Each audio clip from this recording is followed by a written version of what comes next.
की जमात है। हम पाकिस्तान मुस्लिम लीग नफ़रत की सियासत नहीं करती, तकसीम की सियासत नहीं करती। हम ना पंजाबी कार्ड पर सियासत करते हैं, ना सिंधी कार्ड पर सियासत करते हैं, ना पख्तून कार्ड पर सियासत करते हैं। हम पाकिस्तान को मुत्तहद करने की सियासत करते हैं, क्योंकि ये पाकिस्तान कायद-ए-आज़म मोहम्मद अली जिन्ना का जो विज़न था वो एक मुत्तहद पाकिस्तान था। आज पाकिस्तान में जो 75 साल से जो कुछ भी हो रहा है और जितनी भी पॉलिटिकल पार्टीज़ इक़्तिदार में आई हैं, आज जो पाकिस्तान डिफ़ॉल्ट के करीब पहुंच चुका है, आज जो पाकिस्तान 21वीं सदी में भी निकासी आब का निज़ाम हमारे पास नहीं है, एक सूरज का निज़ाम नहीं है। जब बारिशें होती हैं तो हमारी सड़कें जो हैं वो पानी से तालाब का मंजर जो है वो पेश कर रही होती हैं। आज हमारे लोगों के पास ज़िंदगी की बुनियादी ज़रूरियात तक नहीं है, इंसाफ नहीं है, माशरे में जुल्म की इंतहा है, ताकतवर जो है वो कमज़ोर को कुचलना चाहता है। तो इस तबाही की जो ज़िम्मेदार हैं वो सारी सियासी जमातें हैं जो इस मुल्क में इक़्तिदार में आ चुकी हैं। पाकिस्तान के लोगों को आज जितना भी मकरूज़ किया है, जितनी आज लोड शेडिंग है, जो हमारे किसान परेशान हैं, जो हमारे तलबा परेशान हैं, जो तालीमी मयार हमारा पूरे ख़ित्ते में गिरा हुआ है, सेहत का मयार गिरा हुआ है, तो वो तमाम सियासी जमातें जो इक़्तिदार का हिस्सा रह चुकी हैं, वो तमाम मिलकर जो हैं वो पाकिस्तान के अवाम और पाकिस्तान की तबाही की ज़िम्मेदार हैं। मैं खैबर पख्तूनख्वा के लोगों के बारे में बात करना चाहती हूँ कि खैबर पख्तूनख्वा के लोग हुब्बुल वतन, गैरतमंद, कायद-ए-आज़म मोहम्मद अली जिन्ना रहमतुल्लाह अलैह के साथ खड़े होने वाले लोग हैं और ये ईमानदार लोग हैं। लेकिन इन गैरतमंद और ईमानदार लोगों के साथ किसी भी सियासी जमात ने कोई अच्छा सलूक नहीं किया। यहाँ पर सियासी जमातों ने ज़ाती मफाद के लिए तो काम किया, लेकिन इस सूबे के अवाम की बेहतरी के लिए किसी ने भी काम नहीं किया। ये सूबे के अवाम अपने दिल पर हाथ रखकर कसम खाएं कि उनके लिए किसी भी सियासी जमात ने क्या कोई काम किया। और आज हमारे लोगों की सूरत हाल अबतर है। खैबर पख्तूनख्वा बहुत पीछे रह गया तरक्की में। यहाँ पे हमने एक ऐसी सियासी जमात को देखा जो कि हमने देखें, यहाँ के अवाम के ने धमाकों का सामना किया, दहशतगर्दी का सामना किया, मुआशी बदहाली का सामना किया, लेकिन कोई सियासी जमात जो पिछली 10 साल यहाँ पे हुकूमत करती रही, आर्मी पब्लिक स्कूल का जब सानेहा हुआ तो आयशा गुलालई मौजूद थी। मैंने अपने हाथों से आर्मी पब्लिक स्कूल के बच्चों की लाशें उठाई। कोई लीडर यहाँ पर मौजूद नहीं था जो आज खैबर पख्तूनख्वा के अवाम की बात कर रहे हैं। जब किस्सा ख्वानी का धमाका हुआ तो आयशा गुलालई अपने पख्तून भाइयों और बहनों के पास मौजूद थी। जब पुलिस लाइन्स का हमला हुआ तो आयशा गुलालई मौजूद थी, कोई मौजूद नहीं था। हाँ, यहाँ पर तालिबान की आबादकारी की बातें की गई, तालिबान की आबादकारी के मुआहदे किए गए, इसके बावजूद कि तालिबान, तहरीक तालिबान ही इन तमाम धमाकों के ज़िम्मेदार थे और सूबे में कोई सरमायाकारी नहीं आ सकती थी। मेरे खैबर पख्तूनख्वा के भाइयों और बहनों, मैं आपसे कहती हूँ कि आपको मायूस होने की ज़रूरत नहीं है। आप पुरुम्मीद रहें, अल्लाह के फ़ज़ल, अल्लाह की रहमत से मायूस ना हो। हम वो लोग हैं जिनके कौल फ़ेल में कोई तज़ाद नहीं है। हम किसी ऐसी सियासी जमात का हिस्सा नहीं बने कि जो पहले से पाकिस्तान की तबाही की ज़िम्मेदार हो, जो आवाम को धोखा देने में ज़िम्मेदार हो, जिसने आवाम के सामने सिर्फ डायलॉग बोले हों, एक दूसरे को चोर डाकू कहा हो और इक़्तिदार में आकर सिर्फ अपने केसेस बंद करवाए हो, सिर्फ अपनी खिदमत की हो। तो हमारे कौल और फ़ेल में तज़ाद नहीं है और हमें इसलिए कोई सर्टिफिकेट लेकर फिरने की ज़रूरत नहीं है। और मैं एक बात खैबर पख्तूनख्वा के अवाम से ये बात कहना चाहती हूँ, मुस्लिम लीग काफ, हमारे जो चीफ़ ऑर्गेनाइज़र हैं चौधरी सरवर साहब, ये बरतानिया में पहले मुसलमान बरतानवी पार्लियामेंट के रुकन रहे हैं, 2 मरतबा गवर्नर पंजाब रहे हैं, लेकिन इन पर करप्शन का कोई भी एक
हुए हैं उस पर ज़ोर मज़म्मत करता हूँ। और इस किस्म के वाक़यात नहीं होने चाहिए। हमारी देखिए, मेरी आवाम जो है ना, हमेशा किसी भी पार्टी से ताल्लुक़ रखती हो। मैंने हमेशा अपने वर्करों को भी ये कहा है कि कम अज़ कम आप पुरअमन एहतजाज करें। एहतजाज आपका हक़ है, हर एक पार्टी का हक़ है, वो कर सकती है, लेकिन पुरअमन होना चाहिए। किसी सरकारी इमलाक को या प्राइवेट इमलाक को नुकसान नहीं पहुंचना चाहिए। ये किसका नुकसान है? ये आप लोगों का ही नुकसान है, ये अवाम का नुकसान है। कहाँ से आएगा? फिर अवाम कहती है कि महंगाई तो बढ़ेगी। फिर इस किस्म आप देखें 9 मई को कितना नुकसान हुआ है, किसका नुकसान हुआ? ये अवाम के टैक्सों का से निकलेगा इंशाअल्लाह। ये अवाम के टैक्स से ये जो जितना नुकसान हुआ है वो पूरा होगा। मैं अपनी फ़ौज के साथ हम खड़े हुए हैं, हमारी फ़ौज है, हम इनके साथ खड़े हैं। हमेशा मैंने अपनी उसमें कहा है कि स्पीचेस में कि हमारी फ़ौज है तो मुल्क बचा हुआ है अभी तक। वरना कुछ लोग ऐसे भी हैं सियासी पार्टियों में कि मुल्क तोड़ना चाहते हैं, उनकी ख्वाहिश है। लेकिन एक हमारी फ़ौज है, इन्होंने अपने मुल्क को बचाया हुआ है, हमारे मुल्क को, और हम इसके शाना बशाना खड़े हैं, खड़े थे और इंशाअल्लाह खड़े रहेंगे। और आज मैं आल पाकिस्तान मुस्लिम लीग का मैं सूबाई सदर था। आज मैं जितनी भी मेरी तंजीमें हैं KPK में, मैंने ऑर्गेनाइज़ किया था आल पाकिस्तान मुस्लिम लीग को। मैं आज KPK की तमाम तंजीमें, जितनी मेरी तंजीमें हैं, उनको मैं पाकिस्तान मुस्लिम लीग का में ज़म करने का ऐलान करता हूँ। और आज मैं इस वक्त मेरे साथ डिस्ट्रिक्ट चारसदा के प्रेसिडेंट भी है और कैंडिडेट भी थे NA-24 के ज़हूर ख़ान, हमारे डिप्टी जनरल सेक्रेटरी थे सूबे के साहिबजादा आसिम, और कोऑर्डिनेशन सेक्रेटरी थे मीर आलम ख़ान, हमारे डिस्ट्रिक्ट प्रेसिडेंट थे पेशावर के दोस्त मोहम्मद, और हमारे कुछ कैंडिडेट थे वो भी साथ हैं, हमारे मोहसन ज़ेब है, और हमारी मोहतरमा जो हमारी प्रेसिडेंट थी वुमेन विंग की आसफा सरवर, वो इस वक्त यहाँ पे मौजूद हैं और मेरे साथ ही का पाकिस्तान मुस्लिम लीग में शामिल होने का ऐलान करते हैं। और बाकी जो हमारी तंजीमें हैं उनको मैंने ज़म तो कर दिया, लेकिन उन्होंने कहा कि हमें अपने अपने ज़िलों में प्रोग्राम करेंगे, तो फिर वहाँ पे बाकायदा एक शायद छोटे छोटे जलसे भी करें। फिर हमारा प्रोग्राम है पेशावर में एक बड़ा जलसे का, इंशाअल्लाह अनकरीब चौधरी साहब हम आपको एक बड़ा जलसा देंगे पेशावर में। और मेरे साथ इसके अलावा मेरे साथ PTI के और उसके अलावा दूसरे पार्टियों के MPA ex-MPA राब्ते में हैं, तो इंशाअल्लाह ताला बहुत जल्दी उनको भी हम पाकिस्तान मुस्लिम लीग पे शामिल करेंगे। तो इंशाअल्लाह मैं क्यों आया हूँ मैं इधर ये भी बता दूँ आपको। मैं आल पाकिस्तान मुस्लिम लीग में शामिल हुआ था इसलिए कि उस दौर में पाकिस्तान ने भी तरक्की की थी और अवाम भी खुशहाल थी। आपको सबको पता होगा कि उस वक़्त डॉलर किस रेट पे था और वो 8-7 साल एक उस पे खड़ा था। और उस वक़्त हुकूमत किसकी थी? परवेज़ मुशर्रफ तो प्रेसिडेंट था, लेकिन हुकूमत पाकिस्तान मुस्लिम लीग कायद आज़म की थी, चौधरी शुजात उसके कायद थे। और वही दौर आपको पता होगा कि वो दौर सुनहरी दौर था पाकिस्तान की पूरी तारीख़ में, वो सुनहरी दौर था जिसमें पाकिस्तान मुस्लिम लीग की हुकूमत थी। इसमें शामिल होने की एक वजह ये भी है कि उस दौर में पाकिस्तान ने भी तरक्की की है और अवाम भी खुशहाल थी। और इंशाअल्लाह ताला मैं चौधरी शुजात की क़ियादत पे भरपूर इत्मीनान करता हूँ, चौधरी ग़ुलाम सरवर चीफ ऑर्गेनाइज़र की क़यादत पे एतमाद करता हूँ और इंशाअल्लाह ताला मुझे उम्मीद है कि हम पेशावर में भी KPK में भी हमारी पार्टी फले फूलेगी, इंशाअल्लाह तरक्की करेगी।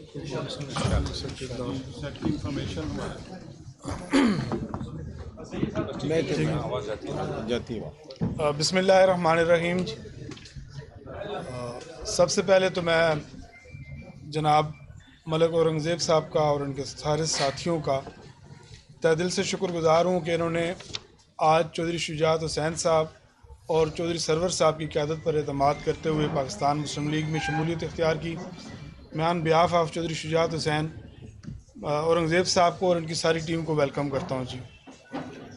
दूसरी बात यह है कि जैसे हमारी बहन आयशा गुललई ने कहा कि मुस्लिम लीग के पास लीडरशिप है, तजर्बा है, विजन है, सोच है, नज़रिया है और इस मुल्क के साथ और इस मुल्क के सलामती के जो इदारे हैं उनके साथ कमिटमेंट है।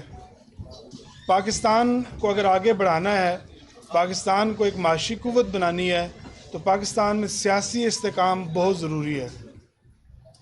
पाकिस्तान मुस्लिम लीग के सरबराह जनाब चौधरी शुजात हुसैन साहब की वज़ादारी और तजर्बाकारी के सारी सियासी जमातें कायल हैं और उन्होंने हमेशा इस मुल्क के अंदर इफ़ाम व तफ़हीम की बात की, इदारों को साथ लेकर चले।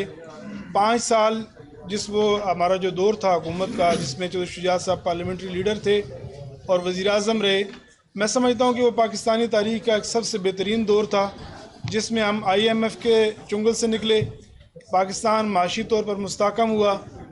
लेकिन बदकिस्मती से जो पिछले 2-4 साल में पाकिस्तान के साथ हुआ, मैं समझता हूँ कि ये एक बड़ा हमारा तारीख दौर था। लेकिन अल्हम्दुलिल्लाह हर अंधेरे के बाद रोशनी होती है और रोशनी की किरण जो है, मैं बड़े वाज़े अंदाज में कहना चाहता हूँ कि अब ना PTI होगी और ना PDM होगी, इंशाल्लाह मुस्लिम लीग होगी इंशाल्लाह। क्योंकि मुस्लिम लीग जिंदाबाद, पाकिस्तान मुस्लिम लीग जिंदाबाद, चौधरी शुजात हुसैन जिंदाबाद, मैं पाकिस्तान जिंदाबाद, बहुत शुक्रिया जी। पाकिस्तान जिंदाबाद। मुस्लिम लीग जो है उसके पास एजेंडा है, उसके पास विजन है, उसके पास लीडरशिप है। सबसे जो बड़ी बात है, हम आइंदा जो इंतखाबात में जा रहे हैं इंशाल्लाह हम करप्शन फ्री सियासत और करप्शन फ्री लीडरशिप मुतारफ़ करवा रहे हैं। चौधरी शुजात हुसैन साहब इस मुल्क के 2 वज़ीर आज़म रहे, उनके भाई डिप्टी वज़ीर आज़म रहे। चौधरी शुजात साहब की ज़ात पर करप्शन का एक पाई का भी इल्ज़ाम नहीं है और आइंदा इंतखाबात में चौधरी शुजात हुसैन की जो टीम है उसके कैप्टन और ओपनिंग बैट्समैन चौधरी सरवर साहब होंगे। ये पार्टी ने तय कर लिया है। चौधरी सरवर साहब का बैकग्राउंड ये है कि कोई अगर काउंसलर बन जाए तो वो अपनी काउंसलरशिप नहीं छोड़ता, लेकिन चौधरी सरवर साहब इस पाकिस्तान के लिए और पाकिस्तानी अवाम के लिए बरतानवी पार्लियामेंट और बरतानवी नेशनलिटी छोड़ के पाकिस्तान आए हैं। ये 2 दफ़ा गवर्नर रहे, इन पे कोई करप्शन का इल्ज़ाम नहीं है। इनके पास टीम है, इनके पास तजर्बा है, इनके पास विजन है और इंशाअल्लाह हम पाकिस्तान की सारी सियासी जमातों के साथ, पाकिस्तान की तमाम कुव्वतों को साथ लेकर पाकिस्तान को माशी तौर पर मुस्तहकम बनाने के लिए आगे बढ़ेंगे। और मैं ये भी बताता चलूँ कि चौधरी सरवर साहब को कल चौधरी शुजात हुसैन साहब ने तमाम सियासी जमातों से और तमाम जो लोग मुनर्रफीन हैं PTI के, उनसे बातचीत का अख्तियार दिया है और ये ने ज़िम्मेदारी सौंपी है कि जो साफ़ सुथरी शोहरत के अमल हैं, लोग जिन पे करप्शन के दाग ना हो या जिनका माजी दागदार ना हो, आप उन्हें अपनी पार्टी में लें। तो मैं उम्मीद करता हूँ कि इंशाअल्लाह चंद दिनों में PTI की एक बहुत बड़ी तादाद जो है चौधरी सरवर साहब की क़यादत में मुस्लिम लीग का हिस्सा बनेगी। बहुत शुक्रिया जी। बिस्मिल्लाहिर्रहमानिर्रहीम। सबसे पहले तो मैं औरंगज़ेब शाह मोहम्मद साहब का बहुत ही मशकूर हूँ, उनकी टीम का। उन्होंने पाकिस्तान मुस्लिम लीग की लीडरशिप पे एतमाद किया और अपनी तमाम जो तंजीमें हैं उनकी खैबर पख्तूनख्वा में, उन सब को पाकिस्तान मुस्लिम लीग में ज़म करने का फ़ैसला जो है किया है। मैं उनका और उनके साथियों का बहुत ही ममनून हूँ और मेरी ये ख्वाहिश रही है जब से भी मैं पाकिस्तान आया हूँ कि ख़वातीन जो हैं हमारी आबादी का मोर देन 50% हैं, तो हमें हर लेवल पे ख़वातीन की जो नुमाइंदगी है उसको करना है। तो इसलिए मुझे बड़ा इस बात पे बड़ा फ़ख्र है, मुझे बड़ी खुशी है कि आयशा गुलेलाई जो हैं वो हमारी पार्टी में माशाल्लाह बहुत कम्पिटेंट और समझदार और टैलेंटेड ख़ातून हैं। लेकिन मैं आपसे ये कहना चाहता हूँ कि हम उनको सूबे की ज़िम्मेदारी नहीं देना चाहते, हम उन्हें इंशाअल्लाह मरकज़ी जो हमारी तंजीम है उसमें उनको ज़िम्मेदारी सौंपेंगे। और मुझे बहुत ही खुशी है कि मोहतरमा आसमा सरवर जो कि वुमेन विंग की प्रेसिडेंट हैं, उन्होंने भी हमारे साथ 15 से 20 हज़ार जी, और इनकी तंजीम के तकरीबन 15 से 20 हज़ार लोग हैं जो हमारे साथ माशाल्लाह जो है वो शामिल हुए हैं। मैं अपनी बहन को भी यहाँ खुशामदेद कहता हूँ जो हमारी वुमेन विंग की जो थी आल पार्टी मुस्लिम लीग की जो हैं प्रेसिडेंट हैं, तो यहाँ पर मेरा ख्याल वो तशरीफ़ ले आई हैं। मैं उनको भी यहाँ पर वेलकम कहता हूँ, खुश आमदेद कहता हूँ। एक बात मैं आप दोस्तों से कहना चाहता हूँ कि पाकिस्तान मुस्लिम लीग जो है, जब से मैं पार्टी की क़यादत जो है वो संभाली है चौधरी शाहजाद साहब की क़यादत में, तो हज़ारों की तादाद में हमारे साथ लोग जो हैं रैंक एंड फाइल लोग जो हैं शामिल हो रहे हैं।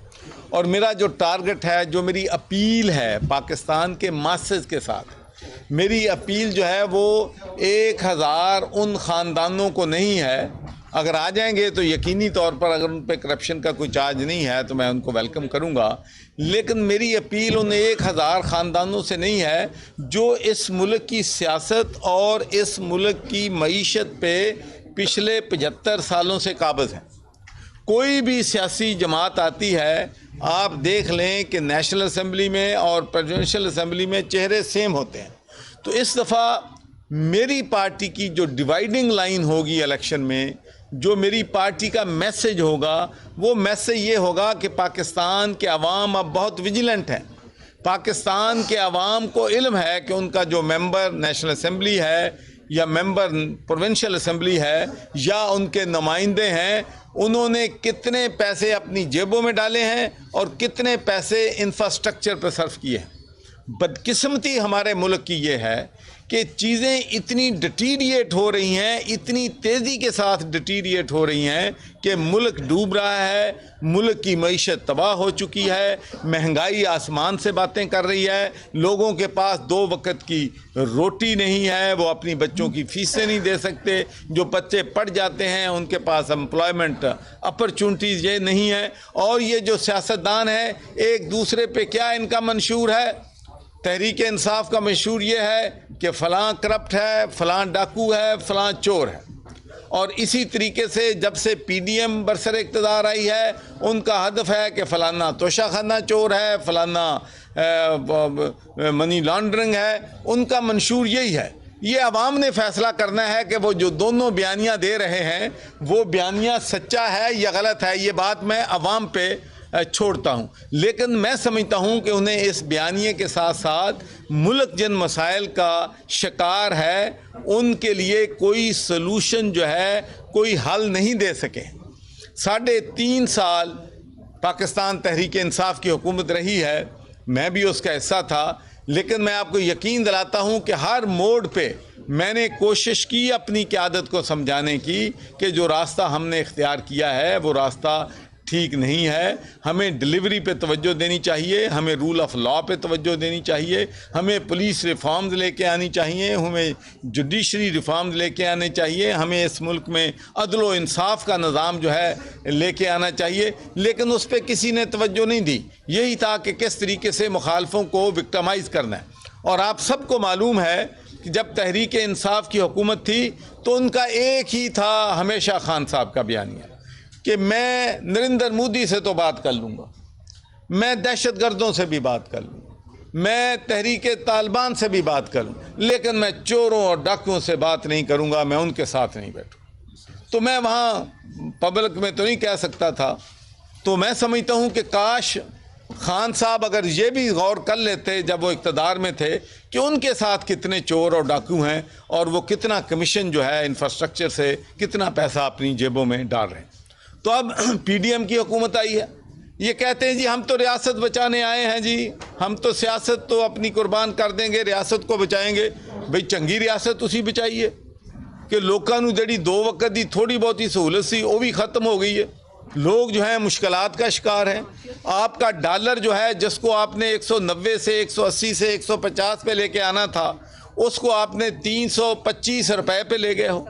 IMF के साथ आपके मुआहदे जो हैं कभी होते हैं कभी नहीं होते, एक दिन आती है हो रहा है, अगले दिन आप उनको आंखें दिखाते हैं, मुआहदा करते हैं, फिर तोड़ते हैं। कोई आपकी डायरेक्शन नहीं है, कोई आपकी सम्मत नहीं है, कोई आपके पास पॉलिसी नहीं है।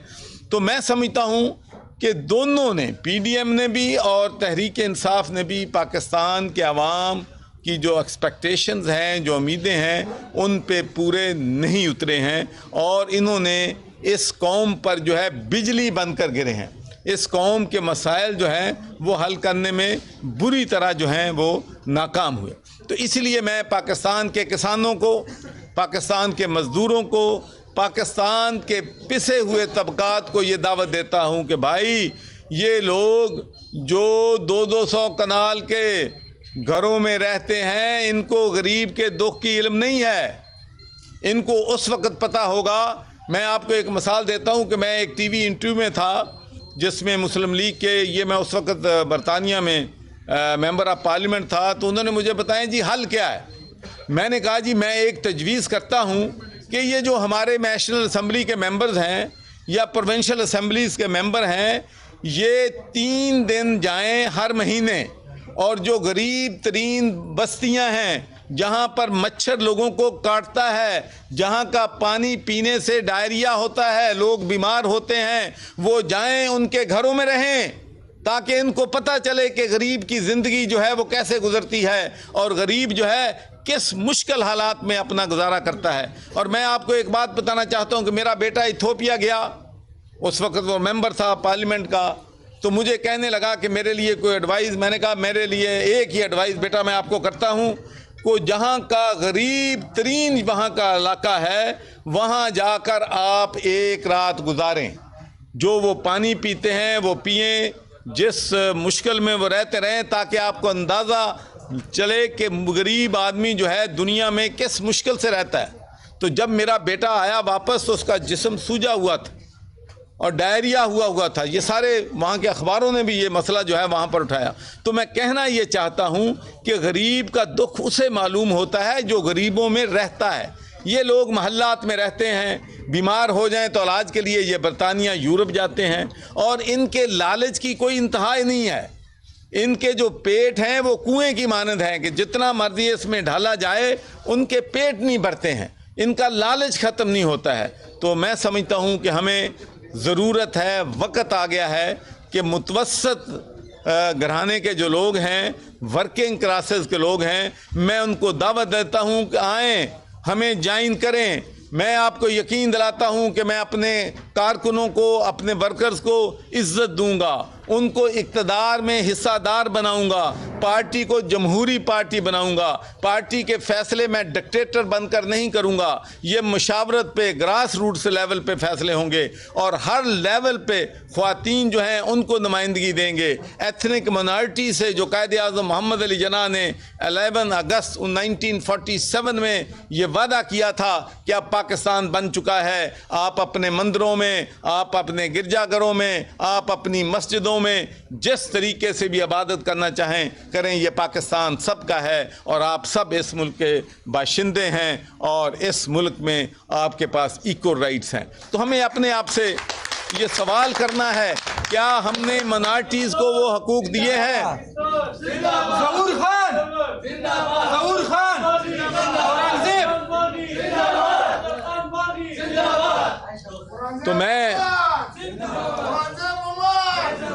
तो मैं ये सवाल करता हूँ कि क्या हमने अपनी माइनॉरिटीज़ को हक दिया है?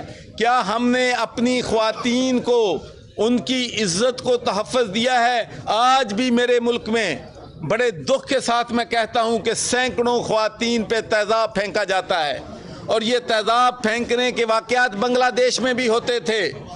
और जब से बांग्लादेश हमसे अलहदा हुआ है वहाँ तेज़ाब फेंकने के वाक़यात ज़ीरो हो गए हैं। उसकी वजह यह है कि वहाँ पर अदल व इंसाफ लेके आए हैं। जो लोग कल्प्रेट होते हैं, जो मुजरिम होते हैं, वहाँ पर उनको सज़ा मिलती है। जज़ा और सज़ा का निज़ाम जब तक पाकिस्तान में नहीं होगा उस वक्त तक इस मुल्क में ना हम अपनी बहनों को, बेटियों को जो है डिफेंड कर सकते हैं, ना हम अपने गरीब तबकात जो हैं, पिसे हुए तबकात हैं, उनकी इज़्ज़त जो है उन पे जो है उनको लुक आफ्टर कर सकते हैं। तो मेरे भाइयों, मेरी आपसे अपील है, मैंने अपनी ज़िंदगी का बहुत सा हिस्सा यूरोप में गुजारा है। अल्लाह ताला ने मुझे बरतानिया का पहला मुसलमान मेंबर ऑफ पार्लियामेंट बनने का शर्फ दिया और मेरे लिए ये बहुत एजाज़ की बात थी कि मैं उस पार्लियामेंट में बैठता था जिस पार्लियामेंट ने दुनिया में आधी दुनिया पे उन्होंने अमेरिका समेत, हिंदुस्तान समेत आधी दुनिया पर उन्होंने हुकूमत की थी। और उसके बाद मैंने वहाँ पर अपना जो हल्फ उठाना था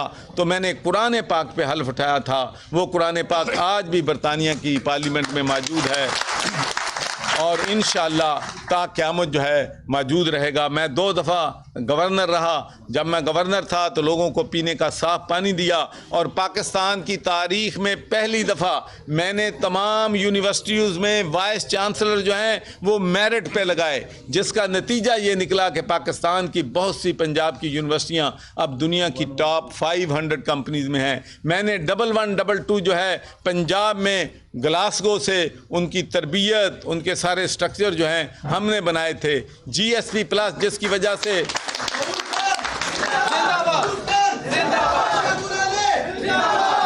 मोहम्मद सरवर खान, चौधरी मोहम्मद सरवर खान, GSP प्लस जिसकी वजह से पाकिस्तान को $20 बिलियन हमारे बिजनेस कम्युनिटी को फ़ायदा हुआ, वो मैं यूरोप से लेके आया था। कोविड-19 के दौरान हो, 2010 का फ्लड हो, 2005 का अर्थक्वेक हो, 2022 का फ्लड हो, सर्वर फाउंडेशन ने दूसरी ऑर्गेनाइजेशन के साथ मिलकर लाखों लोगों को राशन जो हैं पूरे पाकिस्तान में जो हैं वो तकसीम किए हैं। और मुझे इस बात पे भी बड़ा फ़ख्र है कि मैं पाकिस्तान में सबसे पहले यूनिवर्सिटियों में कुरान को तर्जमे के साथ पढ़ना जो है लाजमी करार दिया था। ये भी पंजाब में एज ए चांसलर मेरा फैसला था।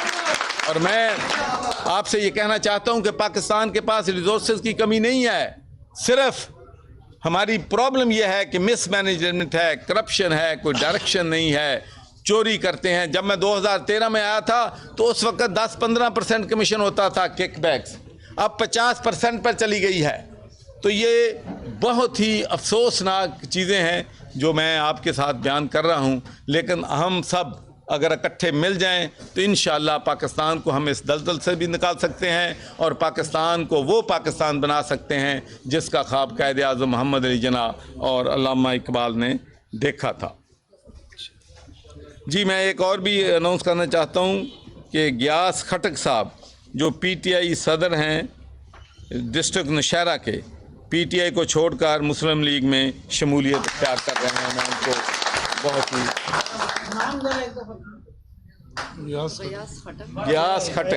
गियास खटक निज़ामपुर डिस्ट्रिक्ट नौशहरा। उसके अलावा मैं जी लाहौर में हमारे साथ जो शमूलियत हुई थी, कौमी वतन जमहूरी पार्टी पंजाब के नायब सदर वली मोहम्मद ख़ान साहब, मैडम आयशा गुलालाई साहिबा, पीपल्स पार्टी पेट्रियाट के साबिक मरकज़ी नायब सदर मलिक इज़्ज़त मोहम्मद साहब और मुस्लिम लीग नून के साबिक नाज़म हाजी सलेमान साहब, उन्होंने लाहौर में शमूलियत इख्तियार की थी। और आज मैं जनाब औरंगज़ेब साहब को और इनकी पूरी टीम को दिल की गहराइयों से पाकिस्तान मुस्लिम लीग में जो है वेलकम कहता हूं। और मैं आज पेशावर में बैठ के आपको यकीन दिलाता हूं कि इंशाअल्लाह अगले इलेक्शन में पाकिस्तान मुस्लिम लीग खैबर पख्तूनख्वा में भरपूर तरीके से पूरी कुव्वत के साथ जो है यहाँ पर इंशाअल्लाह हिस्सा जो है इलेक्शन मिलेगी। आप जी सवाल जवाब भाई, आज सवाल जवाब ले लें। सवाल जवाब बेटा, सवाल जवाब आपसे रिक्वेस्ट है कि जरा खामोशी से सवाल जवाब बेटा सुन। बात ये कि 2002 में भी मुस्लिम लीग में किंग्स पार्टी के तौर पर सामने आई और हुकूमत बनाई और 3 वज़ीर-ए-आज़म उन्होंने दिए।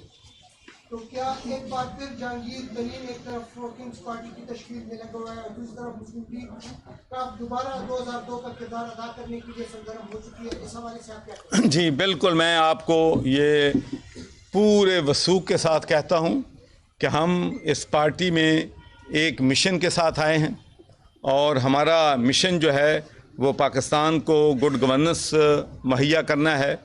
और मेरा जो मेन गोल है इस पार्टी में आने का वो ये है कि मैं किसी एक सियासी जमात को एक अदारा बनाना चाहता हूँ।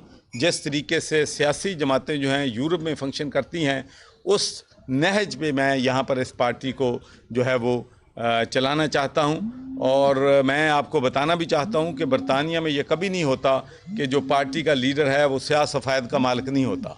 अगर वहाँ पर 40 लोगों की एग्जेक्टिव कमेटी है तो 21 लोग मेजॉरिटी के साथ जो फैसला कर दें, वो जो है वो लीडर के पास, प्राइम मिनिस्टर के पास वीटो नहीं होता। और मैं आपको अपने 10 साल का निचोड़ जो है वो यहाँ पर बयान करना चाहता हूँ कि हमारे जितने भी मसाइल हैं उनका ज़्यादातर ताल्लुक इस बात से है कि ये कल्ट पॉलिटिक्स है, ये ब्रूटल डिक्टेटरशिप है पार्टियों में, और पार्टी के जो लीडर्स हैं वो लोगों के साथ मुशावरत नहीं करते, जिसका फिर नतीजा निकलता है कि जज्बात में गलत फ़ैसले होते हैं, जिससे पार्टियां भी सफ़र करती हैं और जिससे फिर मुल्क भी सफ़र करता है। ये बताएं कि मौजूदा मुल्की सियासी जो मसाइल है इसका हल क्या है?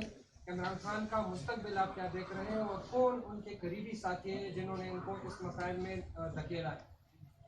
बेटा, जो आपने पूछा है कि कौन से करीबी साथी हैं जिन्होंने इन मसाइल में घसीटा है, तो मेरा ख्याल में वो तो आप सवाल मुझे आप जानने से पहले आप सब जानते हैं कि खान साहब करीबी उनको करते हैं जो उनको मसाइल में धकेलते हैं। जो उनके साथ सच्ची बात करते थे, मेरे जैसे लोग, उनके लिए वहाँ जगह नहीं थी। और आज मुझे तकलीफ़ इस बात की है कि मैंने अपनी पूरी तकरीर में आपने देखा होगा कि मैंने खान साहब पे किसी किस्म का भी कोई अटैक या उन पे क्रिटिसाइज़ नहीं किया है, इसलिए कि जो लोग उनके मशीर थे, जो उनको जो है सारी गलत गाइडेंस करते थे, अब वही उन पे पत्थर बरसा रहे हैं। और मेरा वैसे भी ज़िंदगी में एक असूल रहा है कि मैं मुकाबला करता हूँ, मैं लोगों के सामने डट जाता हूँ जब वो अरूज पे होते हैं। जब उनका जवाल शुरू हो जाता है, लोग उनको छोड़ना शुरू हो जाते हैं, तो मैं अपनी तोपों का रुख फिर उस तरफ नहीं करता, किसी और तरफ करता हूँ। मैनू पक्का पता सी पिशावर भी तुसी ये सवाल पूछोगे। भाई मैं कोई नजूमी तो नहीं हूँ, मुझे क्या पता, तो उनको पता होगा कि वो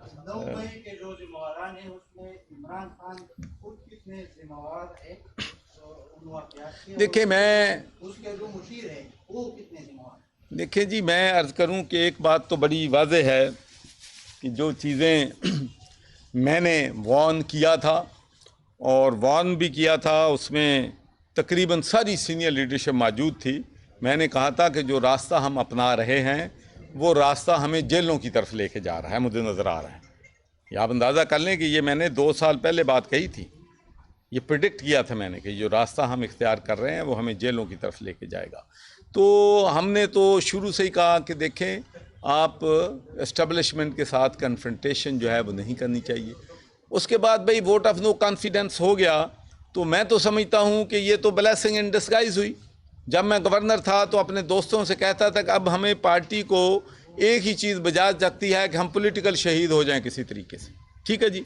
तो वो कुदरती उनको हो गए थे, तो उनकी पॉपुलरिटी दोबारा बढ़ गई थी, लोग उनके टिकट लेने के लिए तैयार थे, तो फिर उन्हें ज़रूरत नहीं थी ये मीर जाफ़र है, ये मीर सादिक है, ये चौकीदार हैं, न्यूट्रल जानवर होता है, भाई कोई फ़र्क नहीं पड़ता, साल 1.5 साल है, गुजर जाएगा। और फिर उनको रिज़ाइन करने की ज़रूरत नहीं थी, जो भी मशीर थे या उन्होंने ख़ुद फ़ैसला किया, फिर असम्बलियाँ दोनों तोड़ दी। मैं हैरान हूँ कि मरकज़ की जो हुकूमत है वो तो एक मुसीबत है, फांसी का फंदा है कि पैसा कोई नहीं है, वर्ल्ड से पैसा मांग रहे हैं। सारी जो नेशनल कंपनियां हैं, चाहे वो इलेक्ट्रिसिटी है, डिस्कोज हैं, गैस है, रेलवे है, PIA है, स्टील मिल है, वो सब घाटे में जा रही हैं। पैसा कोई नहीं है सूबों के पास, तो फिर भी काफ़ी रिसोर्सेज जो हैं। तो मैं नहीं समझता कि क्या ये अक्लमंदी थी कि आप पंजाब की हुकूमत भी ख़त्म कर लें, फिर आज़ाद कश्मीर की हुकूमत भी गई, फिर आपकी जो है खैबर पख्तूनख्वा में भी गई।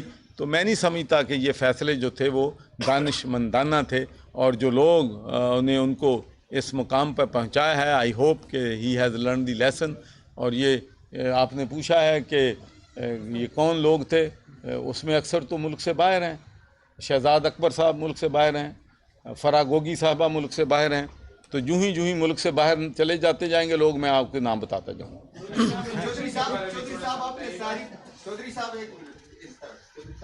आपने बरतानिया में सियासत की है सारी, मगर पाकिस्तान में ये तजुर्बा आपका कैसा रहा है कि इस्टेब्लिशमेंट जो है वो सियासी जमातें बनाती और तोड़ती है, ख़त्म करती है, तो ये तजुर्बा आपका कैसा रहा है?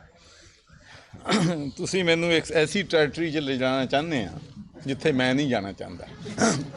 देखिए, मैं तो एक ही बात कहूँगा कि तमाम जो हमारे इंस्टीट्यूशंस हैं उन सब को अपने अपने दायरा इख्तियार में रह के काम जो है वो करना चाहिए। और एस्टेब्लिशमेंट को भी ये लेसन है कि भाई जिन लोगों को लाते हैं फिर उनके साथ झगड़ा होता है, फिर प्रॉब्लम पड़ती हैं। तो मैं समझता हूँ कि let the politician decide the future of this country. अवाम पाकिस्तान के जिसको चाहें उसको वोट दें, वो इक़्तिदार में आएँ, वो अपना वक़्त पूरा करें। और फिर जो अवाम जब किसी को वोट दे के लाते हैं तो फिर ये उनका फ़ैसला है, अच्छा बुरा जो भी होगा उसके वो खुद ज़िम्मेदार होते हैं। बहुत शुक्रिया।